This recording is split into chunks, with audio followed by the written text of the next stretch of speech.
Hey, good morning, everybody. I just wanted to make a quick video to go over today's assignment, just to read it together and to go over some of the questions. So for the next couple of days, we're going to be looking at Mexican Americans in the 1920s. You kind of tell us a little bit about what's going on today, where some anti-immigrant hatred comes from. Were Mexican Americans welcome in the United States in the 1920s? So this is just background we're going to do today. So it says here, in the decades following the Mexican-American War, very few Mexicans came to the United States. In fact, more Mexicans left the new American territories to live in Mexico. Then the Mexican Revolution broke out in 1910 and lasted for 10 years. This caused a wave of migration. Many Mexicans fled to the United States to escape the violence and instability of the revolution. At the same time, the United States was experiencing a labor shortage due to World War I, which these immigrants and refugees helped fill. This chart right here is just a graph of Mexican-American immigration to the U.S. from 1894 to 1840. We can see some high points here, some low points.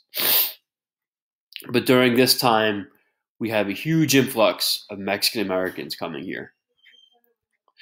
This graph shows the increase in Mexican immigration to the U.S. from 1910 to 1920 during the Mexican Revolution. It continued growth in the following decade. The numbers were actually higher than this because many Mexicans entered without legal authorization, and this data only represents those individuals counted by the government.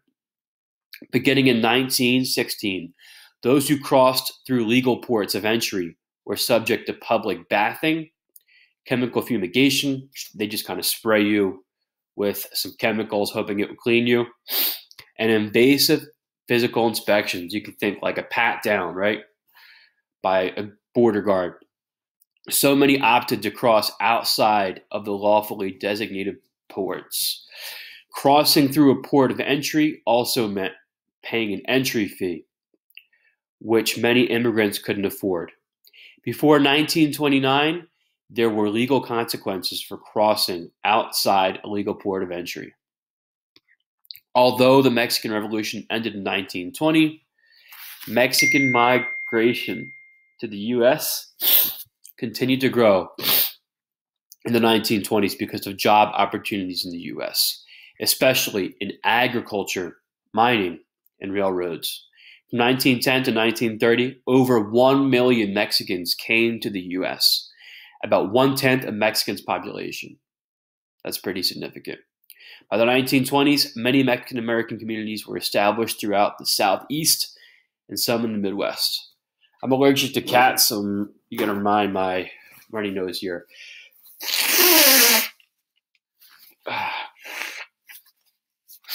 Question 1. What does the word instability mean? So instability, what does that mean? Question 2.